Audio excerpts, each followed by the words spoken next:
Israel terus membombardir Gaza. Lebih dari 9.200 warga Palestina dikabarkan tewas akibat perang atau serangan antara yang dilakukan Israel kepada Hamas di wilayah Gaza sejak 7 Oktober lalu. Kepulan asap terlihat mengepul dari beberapa wilayah di jalur Gaza. Warga Palestina melaporkan serangan udara Israel pada Jumat malam hingga Sabtu terjadi di seluruh jalur Gaza. Kementerian Kesehatan yang dikelola Hamas di Gaza menyebut warga Palestina yang tewas dalam perang Israel-Hamas telah mencapai 9.227 orang.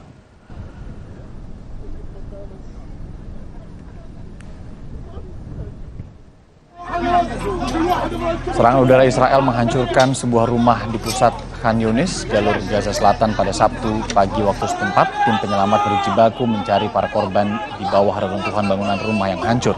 Dalam evakuasi ini, petugas menemukan 3 korban tewas dan 6 orang lainnya terluka.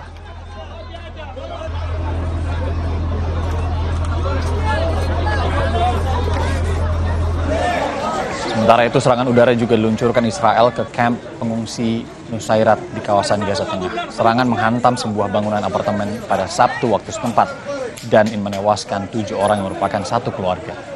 Para petugas penyelamat berupaya mengevakuasi jenazah korban serangan udara Israel dan membawa korban luka ke rumah sakit.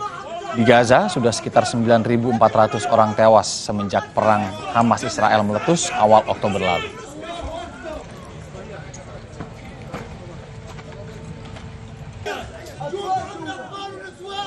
Beralih ke sorotan lain, Saudara, Presiden Jokowi resmi melepas bantuan kemanusiaan untuk warga Palestina di Pangkalan TNI Angkatan Udara Halim Perdana Kusuma, Jakarta. Bantuan tahap pertama adalah seberat 51,5 ton yang akan langsung disalurkan ke Gaza melalui Mesir. Pengiriman bantuan ke Gaza menggunakan 3 pesawat Hercules TNI AU. Bantuan meliputi bahan makanan, alat medis, selimut, tenda, dan kebutuhan logistik lain. Bukan hanya dari pemerintah, tapi dari berbagai lembaga kemanusiaan. Presiden menegaskan bantuan sebagai bentuk kepedulian Indonesia atas tragedi kemanusiaan yang tengah terjadi di Gaza. Presiden bilang Indonesia akan terus bersama perjuangan Palestina. Ini merupakan wujud solidaritas Indonesia, wujud kepedulian bangsa Indonesia terhadap kemanusiaan. Karena tragedi kemanusiaan yang ada di Gaza tidak dapat diterima dan harus sesegera mungkin dihentikan. Saya ingin menekankan kembali bahwa Indonesia akan terus bersama perjuangan bangsa Palestina. Saat ini, Saudara, Din Syamsuddin tengah memberikan pengantarnya, memberikan arahannya di Monas, Jakarta Pusat. Kemerdekaan Indonesia. Dan ini adalah pantauan terkininya dan kita akan langsung simak apa yang akan disampaikan di Syamsuddin berikut ini, Saudara. Kemerdekaan 17 Agustus 1945. Pada 6 September 1944. Sekali lagi. Pada 6 September 1944, lewat lisan Mufti Palestina Syekh Al-Husaini, melalui radio dari Berlin, Jerman, beliau mengakui atas nama rakyat Palestina kemerdekaan Indonesia. Inilah antara lain alasan kita melakukan aksi semacam ini untuk membela dan mendukung kemerdekaan Palestina. Saudara-saudara, dengan tetap tenang, beradab, tidak ada perlu ekspresi yang sinistik. Alhamdulillah, aksi ini dihadiri oleh para pejabat negara yang sudah dipanggil tadi. Maka mari kita dengar pesan mereka secara singkat, 2-3 menit. Saya ingin awali mungkin dari lembaga perwakilan. Ada Wakil Ketua DPD Dewan Perwakilan Daerah Republik Indonesia, Profesor Dr. Silviana Murni. berlanjut nanti Wakil Ketua MPR RI Kiai Haji Jazilul Fawaid. Beliau ini harus berangkat ke bandara, menunggu sebentar di sini. Dan nanti dari lembaga perwakilan ya diakhiri sebagai puncak oleh Ketua DPR RI Ibu Dr. Honoris Causa Haja Puan Maharani. Baru nanti yang mewakili eksekutif. Silakan 2-3 menit. Di studio saya masih bersama dengan Pak Teguh Reza Shah, dosen studi hubungan internasional UNPAD. Dan kita akan juga menghubungi juru bicara Kementerian Luar Negeri, lalu Muhammad Iqbal. Apakah sudah terhubung Pak Iqbal? Sudah terhubung. Oke, Pak Iqbal, terima kasih sudah menyempatkan hadir juga di Breaking News Kompas TV. Mungkin saya ke Pak Iqbal dulu, izin Pak Reza. Pak Iqbal, kalau untuk bantuan 51,5 ton ini sudah rencananya akan diberikan kemudian ke Gaza begitu ya, tapi fokus untuk saat ini adalah salah satunya mengevakuasi warga kita yang informasinya masih ada di sekitaran Palestina yang ada di jalur Gaza begitu? Jadi fokus kita tuh dua-duanya dan itu tidak back to back, jadi tidak satu kemudian yang lainnya, tetapi dia bersama-samaan secara paralel, dua-duanya itu menjadi fokus. Fokus pertama kita memang situasi kemanusiaan yang ada di Gaza, dan Bu Menlu atas perintah Presiden di dalam hampir semua forum dan di dalam berbagai pertemuan bilateralnya selalu menekankan mengenai situasi yang sangat memprihatinkan, situasi kemanusiaan yang sangat memprihatinkan, sehingga hal pertama yang harus dilakukan saat ini adalah menghentikan konflik dan membuka akses seluas-luasnya bagi bantuan kemanusiaan.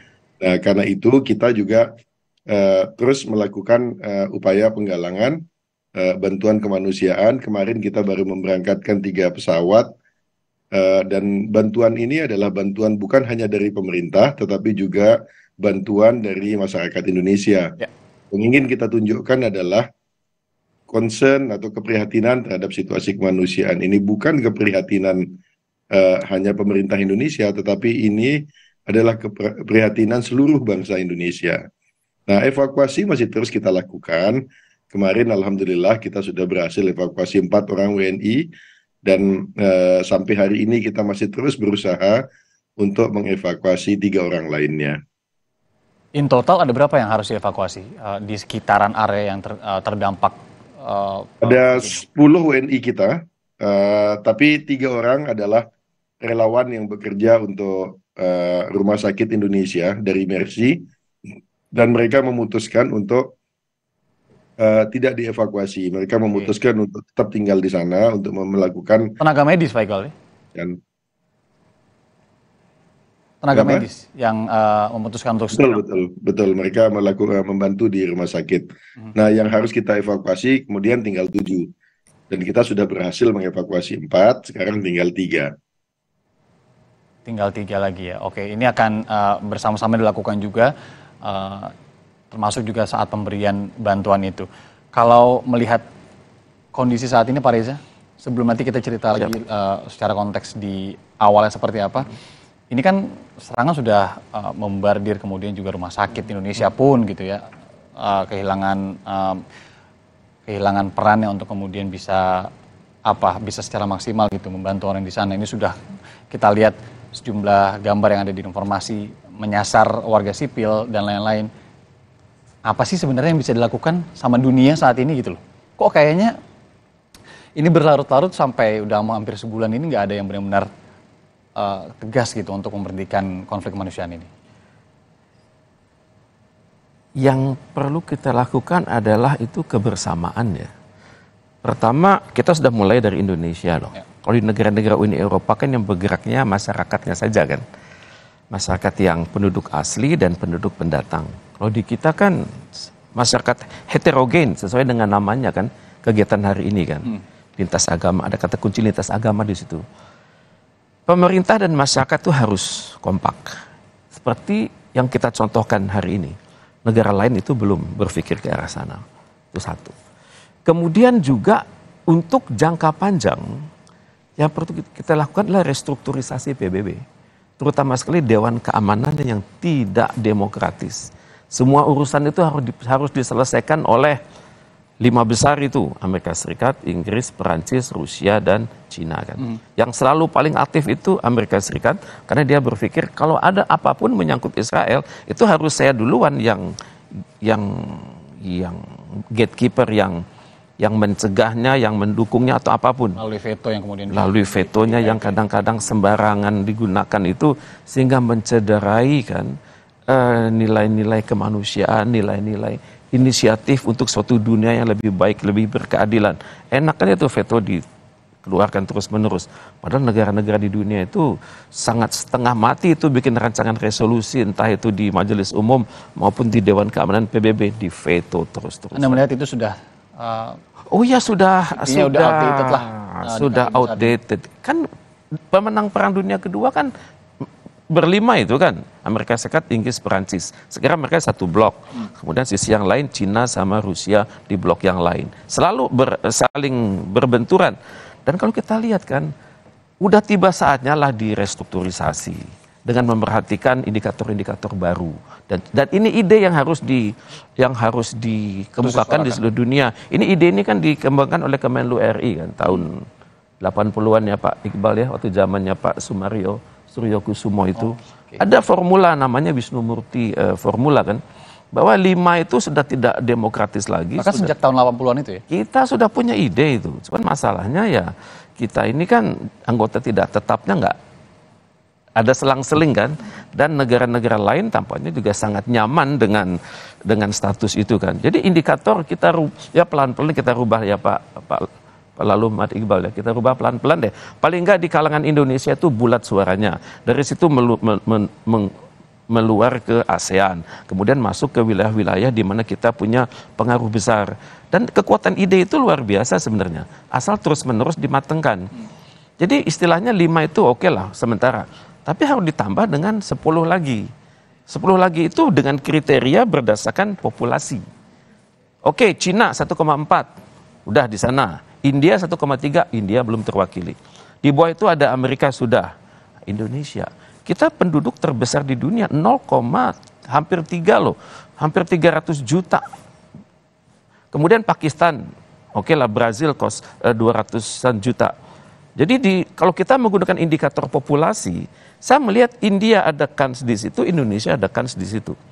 Kalau berdasarkan luas wilayah, satu Rusia oke. Di bawahnya Kanada. Kanada ada poin. Cina udah di situ. Amerika sudah di situ. Bawahnya ada Brazil. Brazil ada kans. Australia satu benua. Kemudian di bawah Australia ada India. Dan masuk kita juga di nomor 14. Jadi kita sebenarnya paling pas menjadi anggota tetap Dewan Keamanan PBB kalau direstrukturisasi. Apalagi peradaban. Peradaban Mesir kuno, Mesir tidak terwakili. Peradaban Hindu, India tidak terwakili. Jadi yang kans besar untuk masuk itu adalah Indonesia, India, Mesir. Kemudian apalagi indikatornya? Indikator pembangunan loh. Misalnya ada negara-negara di dunia ini yang aktif dalam peranan dalam pembangunan dunia dan juga membangun perdamaian dunia. Di situ masuk Indonesia lagi. Jadi Pak Lalu ini harus kerja keras ini mengumpulkan Indonesia menjadi anggota tetap Dewan Keamanan. Apakah dengan misalkan gitu restrukturisasi tadi Iya. KPBB Iya. menjamin bisa kemudian mengambil alih masalah-masalah terkait dengan konflik kemanusiaan seperti ini? Apalagi Israel dan Palestina ini misalnya. Kalau kita semua bergerak serentak ya. Hari ini Indonesia total ya di ibu kota ya, provinsi kan belum. Kemudian kita melihat juga di negara-negara Uni Eropa dan juga Amerika, sudah kan? Tapi kan masih berserakan kan? Kenapa tidak kita cari satu hari, misalnya tanggal tertentu, sebagai hari pembebasan Palestina di seluruh dunia begitu. Kemudian juga aktor-aktornya bergerak dengan model seperti Indonesia, legislatif, eksekutif, yudikatif, masyarakat umum semua bergerak. Jadi ada koneksi Indonesia, Asia, Afrika, Latin Amerika, Uni Eropa, semua dunia itu pada satu hari itu ngomongin yang sama. Dan bukan hanya itu, lembaga-lembaga keagamaan juga Mbok Ya juga berbuat yang sama. Sehingga dengan demikian semangat kita mendukung Palestina itu benar-benar masuk ke dalam nadi masyarakat kita kan. Ya kalau restrukturisasi ya harus biayanya besar kan. Tapi Cina sudah mulai kan. Dia sudah banyak bikin summit-summit kan. Cina Australia Summit. Kemudian urusan-urusan urusan namanya itu Sustainable Development Goals itu Cina pegang. Banyak sekali saya melihat ya, salah satu caranya adalah pertama restrukturisasi Dewan Keamanan PBB, dan yang kedua ya sekretariatnya dipindah ke suatu negara yang berani menalangin itu. Misal 5 tahun pertama dia sanggup talangin. Ya saya belum lihat, bahkan Cina pun belum jawab ini. Tapi kalau enggak, ya arogansi Amerika Serikat besar sekali begitu. Misalnya kadang-kadang seorang pejabat negara diundang ke PBB, tapi dihalang-halangi oleh wali kota gitu. Jadi hal ini yang tidak produktif. Jadi carilah, kita sama-sama mencari suatu negara yang netral, yang besar, yang sugih ya, punya infrastruktur bagus, selanjutnya menjadi Sekretariat Jenderal PBB yang baru, markas besar PBB yang baru. Oke, sebelum ke Pak Iqbal nanti kita akan bahas tentang pidato Bu Menlu gitu ya di sidang Majelis Umum PBB. Kita akan lihat dulu di Monas untuk kondisi terkininya. Ini masih ada sejumlah arahan yang kemudian disampaikan. Mantan Ketua PP Muhammadiyah ada Din Syamsuddin, kemudian ada Menteri Agama Yakut Khalil Qomas, dan memang rencananya Ibu Retno Marsudi, Ibu Menlu juga akan memberikan pidatonya. Ibu Retno Marsudi yang videonya viral as a woman, membela. Nah ini dia. And a grandmother. I plead, stop the killing, protect the civilian, let in the humanitarian assistance. Use your heart. Use your heart for justice and humanity.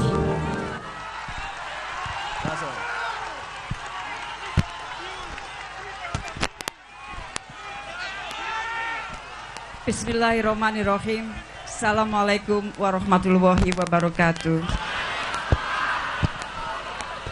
Ibu bapak yang saya hormati, atas nama pemerintah Indonesia, kami ingin menegaskan kembali dukungan Indonesia terhadap perjuangan bangsa Palestina. Ibu bapak, kita berkumpul di sini bersatu dari yang bineka untuk menunjukkan solidaritas kita terhadap kemanusiaan. Dan kemarin bantuan tahap pertama sudah diberangkatkan dan dilepas langsung oleh Presiden Joko Widodo. Dan ini bukan hanya bantuan dari pemerintah, tetapi dari seluruh masyarakat Indonesia yang disalurkan melalui lembaga-lembaga kemanusiaan. Terima kasih kepada seluruh rakyat Indonesia. Dan bantuan selanjutnya akan dipersiapkan. Ibu bapak, semalam saya menulis puisi. Apakah boleh puisi ini saya bacakan? Puisi ini judulnya Palestina Saudaraku. Ditulis oleh Retno Marsudi.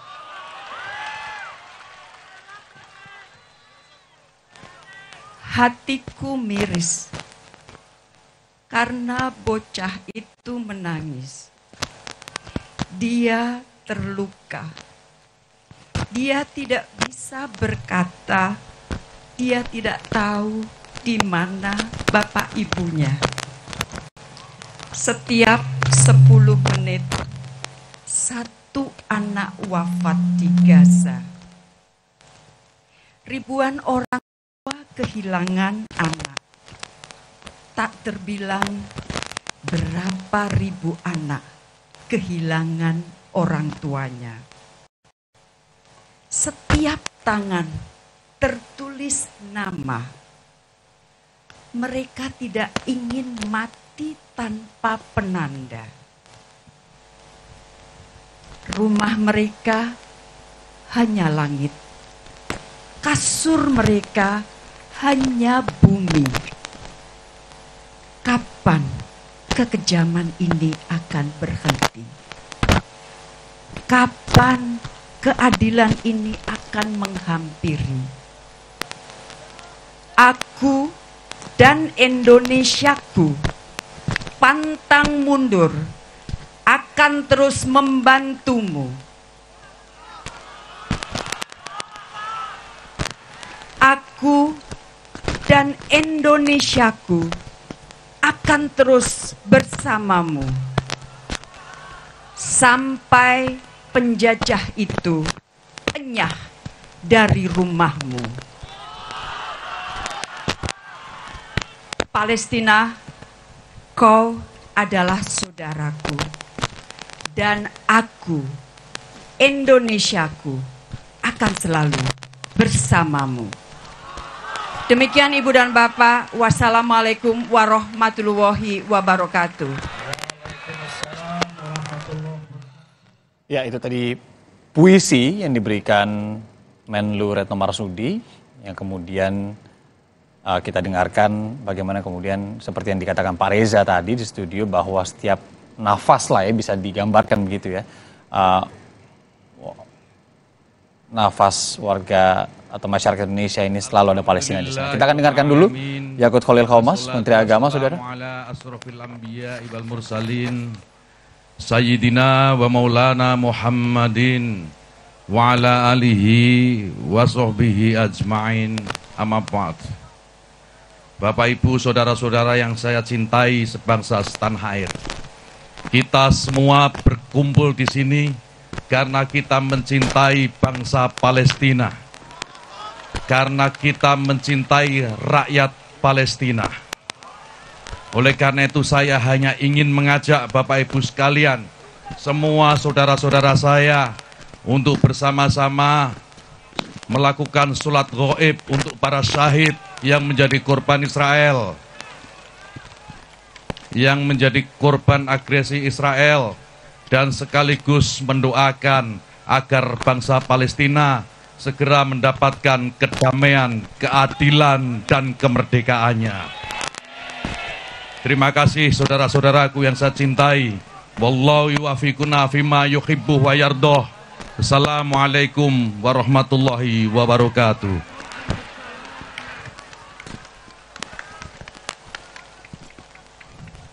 Assalamualaikum warahmatullahi wabarakatuh. Palestina! Palestina! Palestina! Ibu bapak sekalian yang dirahmati oleh Allah, saya hadir mewakili pemerintah Republik Indonesia. Ditugaskan oleh Bapak Presiden bertiga, tidak main-main, Menko PMK, Menteri Luar Negeri, dan Menteri Agama. Apa maksud artinya? Artinya kita semua jangan ragu dengan sikap pemerintah Indonesia. Kita akan dukung Palestina dengan seluruh kekuatan kita sampai Palestina merdeka. Allahu Akbar. Di dalam Al-Quran disebutkan, A'udzubillahi minasyaitonirrajim, Bismillahirrahmanirrahim, Innallaha wa malaikatahu yusholluna ala nabi, ya ayyuhalladzina amanu shollu alaihi wasallimu taslima. Saya mengajak semuanya bersolat agar manfaat sholawat bisa memperkuat doa kita, agar doa-doa kita, seluruh rakyat Indonesia, terutama yang 2 juta hadir di Monas ini, dikabulkan oleh Allah SWT segera, agar Palestina lepas dari penderitaan yang berkepanjangan. Oke, kita sholat bersama.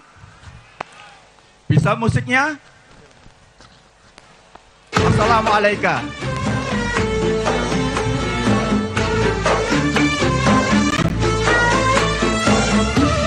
Semuanya.